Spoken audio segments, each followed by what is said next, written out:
Good evening, everyone. I'm happy to present to you a collaboration video that I've been working on with a great friend of the channel, Stalking Jaeger. We're both very excited about this project, and we hope you are as well. It's been a while in the planning, and I'm hoping it'll be the first of many more such projects. While we're talking about it, I know many of you are already well acquainted with Stalking Jaeger, but for those of you who may not be, I encourage you to head over to his channel and subscribe. He's a great narrator and storyteller, and consistently puts out amazing horror content on a regular basis. His information can be found in the description below. And if you enjoy this video, I promise you'll love what he has to offer. Thanks for being here tonight with us. We appreciate every one of you. And now, on to the story.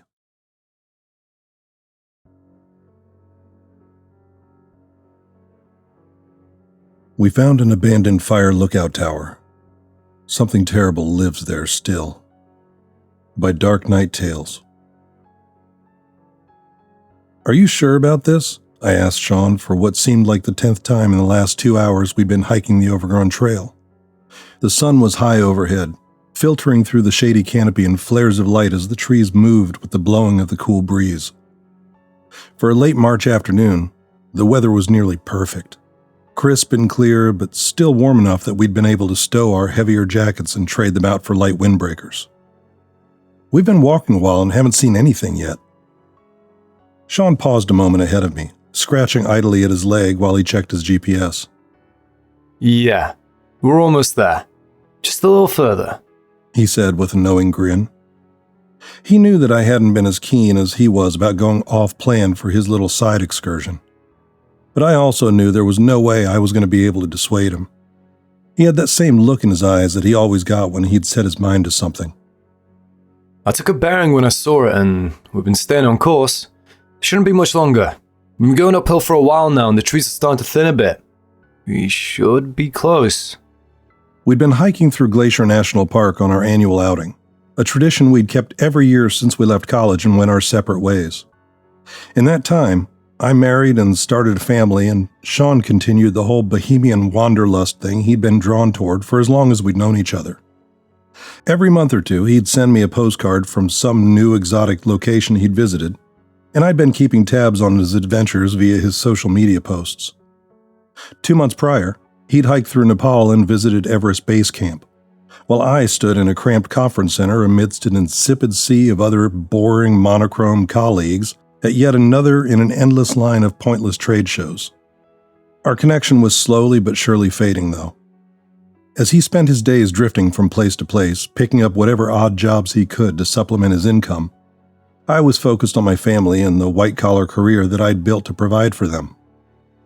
Aside from our yearly gathering and the few sporadic phone calls scattered around the holidays, we were slowly drifting apart. It was sad to think about losing that connection with someone who'd been your best friend since elementary school, but I supposed it was inevitable, just the way of things. Because of this, I was always more tolerant of Sean's flights of fancy when we were together, despite the fact that they often ran in opposition with my own more conservative inclinations. So, when we'd been hiking atop the ridgeline earlier that morning and Sean suddenly stopped and pointed out the odd structure protruding through the trees on the hill opposite us, I hadn't offered much resistance. It was difficult to tell without binoculars from that distance, but Sean was insistent that it looked like an old fire lookout tower. I was less certain, but my eyesight wasn't as good as his, and it definitely seemed like the right shape. We weren't in fire season, and as I understood it, the towers weren't manned during this time of year. Hell, I'd even read that some states would rent them out to people as unique weekend vacation rentals. I always thought that sounded like an interesting idea, and had even floated it past Cheryl a couple times as a romantic getaway concept, knowing full well that there was little chance she'd be interested in the idea. She was more of a weekend at a cottage on the beach kind of woman, though, and never really took much of a shine to the idea, so I'd given up on it. Admittedly, my interest was piqued when Sean drew my attention to the tower, and even more so when he spied what looked like an old dirt path that wandered through the shallow and forested basin separating us from it. It hadn't taken much convincing to get me to follow along behind him as we left the main trail and started the winding descent. Truth be told, I was enjoying this little adventure, enjoying the feeling of rebelling against my routine-oriented instincts. When we were abruptly stopped by the chain-link fence that stretched forebodingly across the trail, that little voice in the back of my head was chanting a very distinct "I told you so" mantra. Old and worn no trespassing signs were prominently displayed along the fence line every 30 or 40 feet, the paint faded and illegible in places. You could just make out the official seal of some government office, but it was impossible to identify which. I suppose it was probably the Park Service or something like that. Huh, said Sean, hands on his hips as we stood before the 8-foot-tall fence topped with barbed wire. That's weird. Why would anyone go through the effort of putting up a fence here? I moved to stand next to him, noting how the fence ran to our right and left, lost quickly from sight to the dense trees that surrounded the narrow trail. They probably don't want anyone trespassing on the tower, I offered, wondering myself at the unexpected placement of the barrier. Nah, that doesn't make any sense, he said with an absent shake of his head, not taking his eyes off the fence. They just put one around the base of the tower. I've seen those before. This looks like the whole area is cordoned off. I stood there another moment, silently agreeing with his assertion. It was a mystery, but not one I was overly interested in getting to the bottom of. Finally, with a quick glance at the sunlight filtering through the trees above, I gave him a quick slap on the shoulder and nodded back the way we'd come. Regardless, we'd better turn around if we want to make it to the campsite before sundown. I don't want to be setting up tents in the dark. Sean turned an amused smile to me, and I could see that sparkle of mischief in his eyes, reminding me so much of that little kid who used to always get me in trouble when we were younger. You're joking, right? It's just a chain link fence, Jim. I'm not climbing over that thing, I said, shaking my head with a frown. Last thing we need is for one of us to break an ankle or get cut up on that barbed wire. Nobody even knows where we are. We should be 2 hours farther along the main trail by now, not bushwhacking our way up to another ridge entirely. He looked back at the fence thoughtfully, moving forward and leaning his weight against the galvanized steel mesh. There was a good amount of give to it, and after a moment's consideration, he reached down and grasped the bottom edge, pulling it up from the ground. I saw there was easily enough room for a grown man to army crawl beneath it and groaned inwardly at what I knew was coming next. Come on, Jim. Get your butt under there and hold it for me.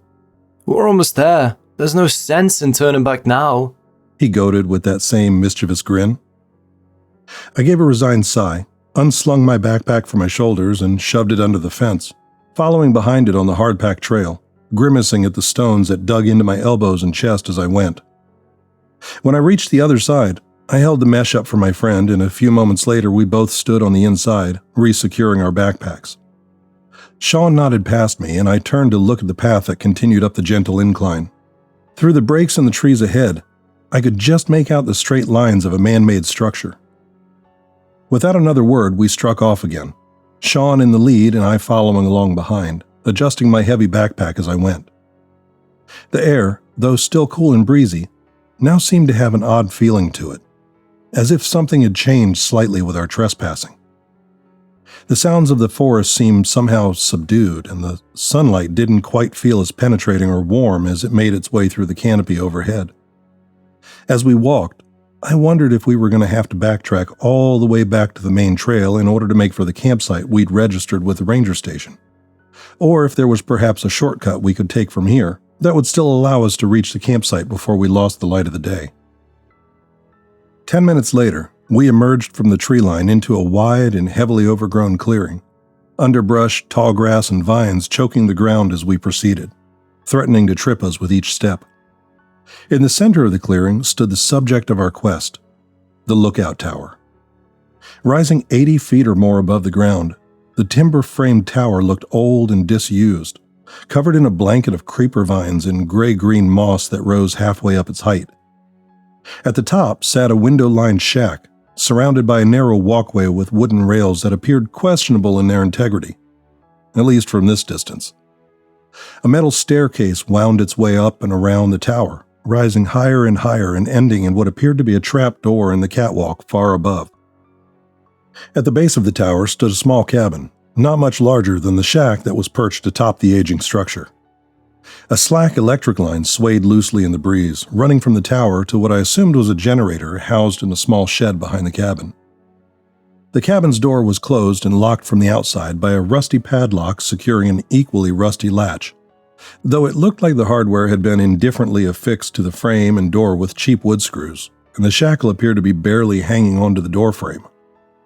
The windows of the cabin, all still intact, were grimy and coated with a thick layer of greenish mold, giving the strange appearance of some otherworldly frost that had beset them.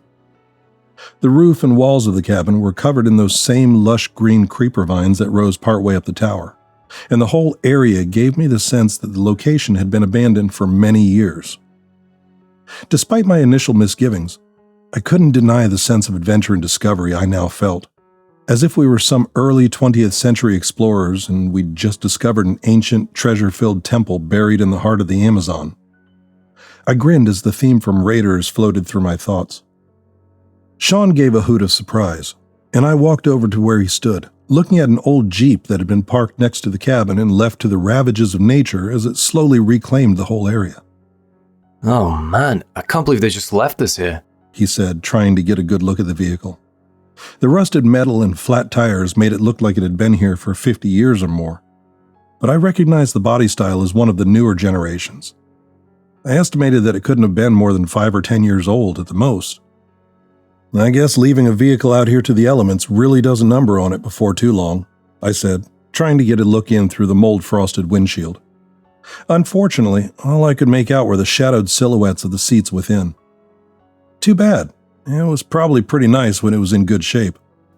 Yeah, he said, lost in his own observations of the thing. It must have been broken down, and they didn't figure it was worth it to have it dragged out of here. He pulled out his phone and took pictures of the whole area, no doubt planning to upload them to his popular vlog, where he documented his adventures, allowing others to live vicariously through them. He lowered his phone and pressed a few keys, frowning. Man, service out here really sucks. It's been up and down all day. You'd think it would be pretty good standing on top of a mountain. I chuckled, pulling my attention away from the Jeep and turning it to the lookout tower looming above us. It seemed insanely tall from this position, but it occurred to me that I had no idea exactly how tall most of them were. It's possible that this one was perfectly average. The wooden structure looked surprisingly intact as it rose high above me, and I marveled at what a pain it must have been to build it out here in such a remote location. The creeper vines covered most of it, intermixed with that stringy moss that gave it a furry appearance. I could see that the moss and vines had reached the walkway at the top. The moss hung over the border like frayed edges of an old tablecloth.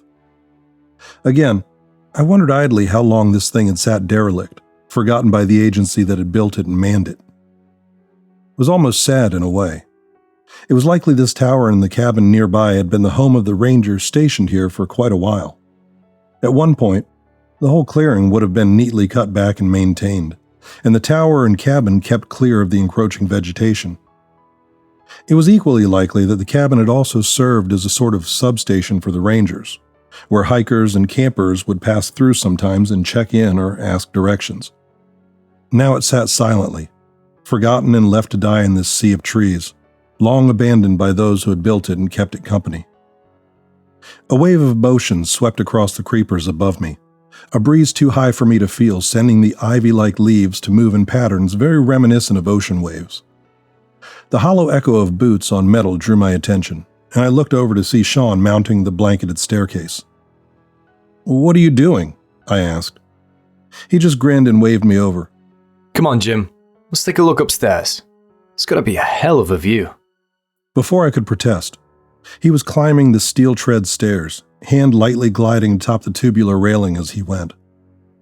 With a last look around the clearing, I surrendered to my friend's enthusiasm and followed him up the stairs that ascended the tower in a squared spiral.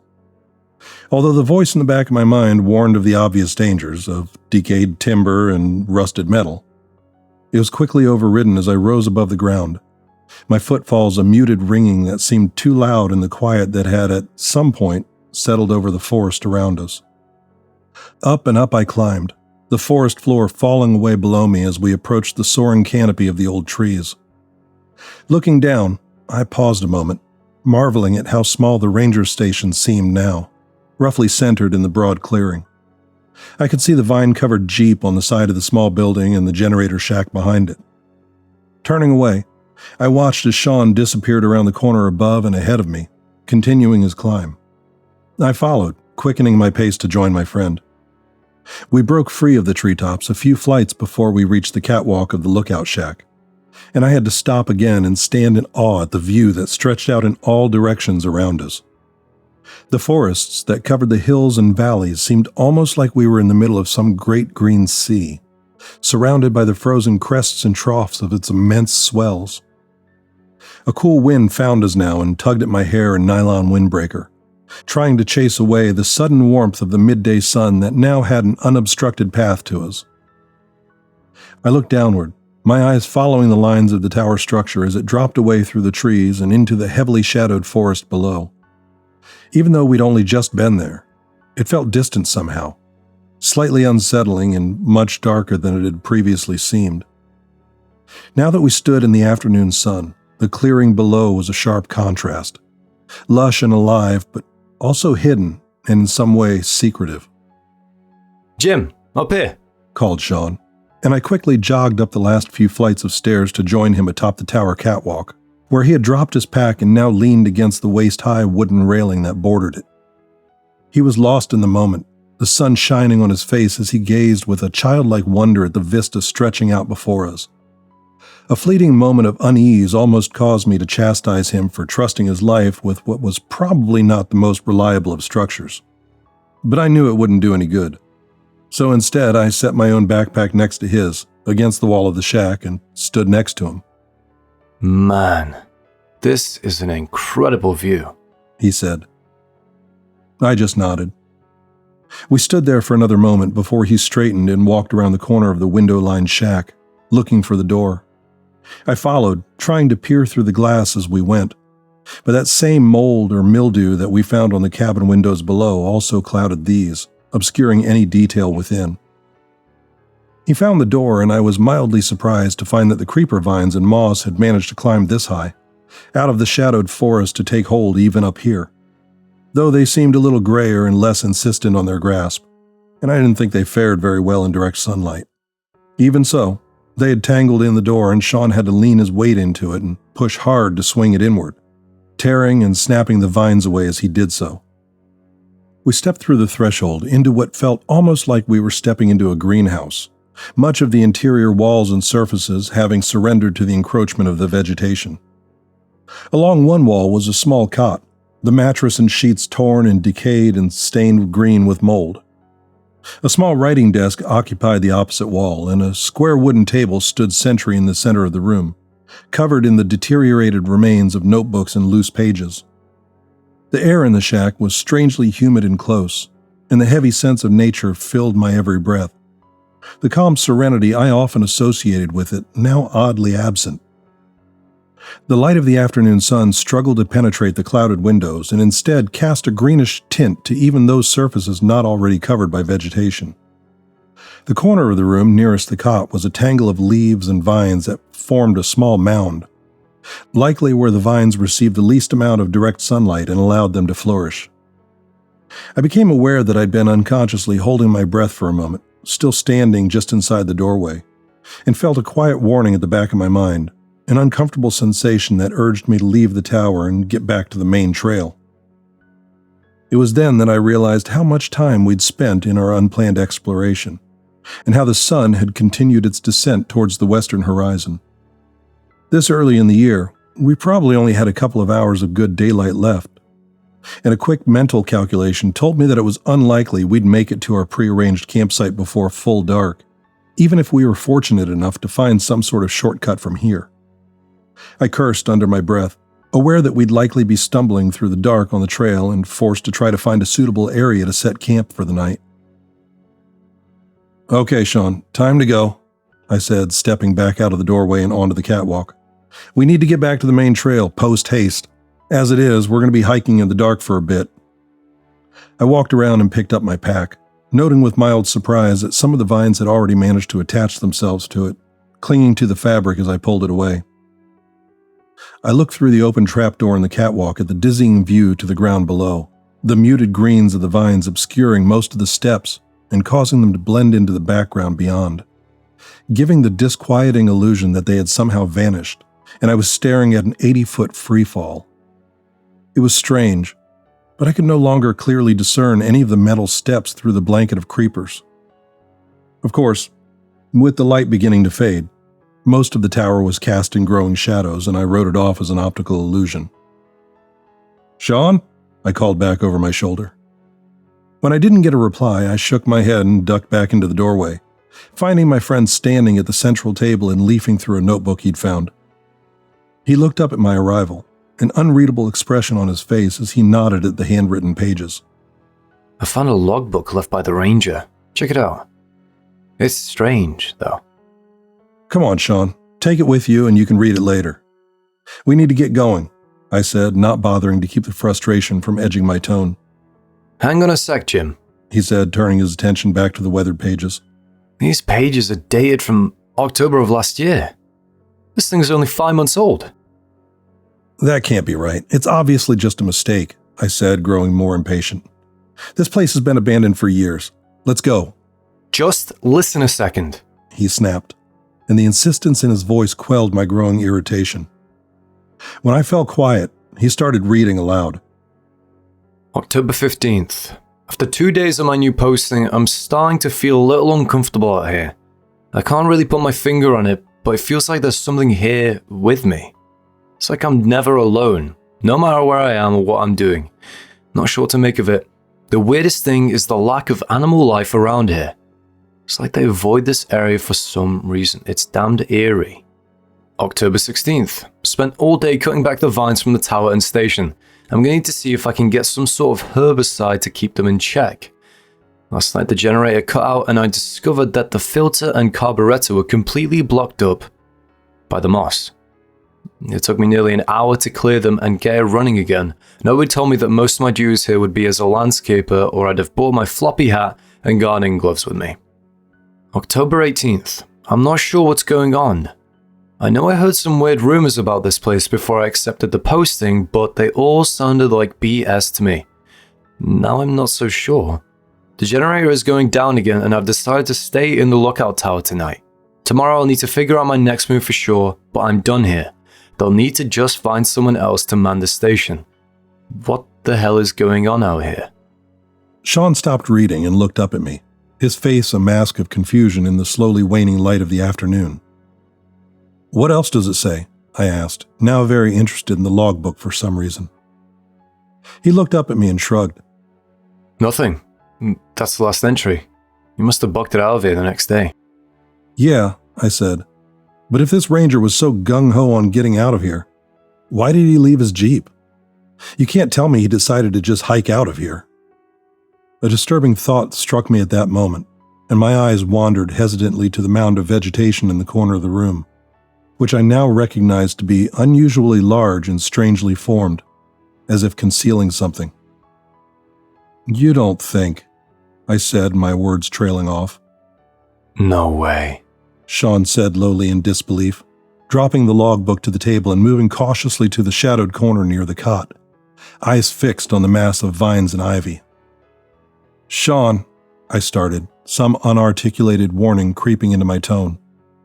But I didn't know what else to say, and the words died in my throat. He reached the mound and crouched carefully, tilting his head and peering intently into the green shadows, trying to discern any detail within. He looked back at me a moment, as if to reassure himself that I was still there, and then cautiously reached his hand out to clear some of the vines for a better look. In that moment, I caught a glimpse of khaki peering through the leaves, and of something bleach white encased within the cloth. Bones? I gasped sharply and took an involuntary step backwards, bumping into the table and knocking the logbook onto the floor. Sean jerked his head around at the sudden sound and lost his balance, reaching out reflexively to steady himself. His hands sank into the pile of vegetation, and he gave a sharp cry of pain. I saw then that the leaves of the vines hid long, evil-looking thorns the length of my fingers, and glistening shiny black in the dim light. He cursed and tried to jerk his hand free, but something held him in place. "Ouch, shit, that hurts," he hissed, struggling to free himself. With a sudden rustling movement, the vines had constricted around his wrist tightly, the wire-like length snapping like a spring-loaded snare. Once his hand was trapped, they continued tightening until the flesh beneath them abruptly parted, opening as neatly as by any razor blade. Sean howled in pain and fought frantically to disengage himself from the tangle, blood pumping from the terrible wound and staining his yellow windbreaker a nightmare tie-dye of crimson. Without another thought, I leapt forward and reached for his free hand, to lend my strength to his own and pull him free. But before I reached him, his struggles upset his balance once again, and this time he fell headlong into the writhing mass of green and red. In an instant, the vines surged over him, enveloping him down to his shoulders with a sickening hunger. I drew back in revulsion and fear, my mind not able to process what I was seeing. That's when he started screaming. It was a horrific, blood-curdling shrieking of raw terror and suffering, as he lay face down in the pile of brutal thorns and vines that now covered his upper body, writhing and legs flailing wildly, oblivious to the awful lacerations he was suffering in the process. Blood now slicked the floorboards beneath him, and his cries were muffled and distant. I could only stand there in mute shock, watching him helplessly as his struggles gradually began to slow and grow weaker. Not long after, he fell silent and still, and didn't move again. I don't know how long I stood there, unblinking, unbelieving, alone. I know that when I did finally gather my senses and turn to flee, I discovered to my horror that the vines had stealthily expanded across the doorway to the shack, blocking my only exit, my only escape. I sit here now atop the table in the center of the room, only a few feet away from what's left of my best friend. I've tried over and over to get some sort of signal on my phone, but the single bar that periodically appears is elusive and fleeting, never present long enough to make a call for help. I'm writing this post locally on my phone, hoping that it'll automatically transmit when the signal returns. Those vines have covered the whole floor now, and I can see in the light of my cell phone that they've started climbing the legs of this table. If it were closer to dawn, I might have more hope. I think these things shrink from the sunlight, but dawn is 6 hours away, and the vines are getting closer. It won't be too much longer now.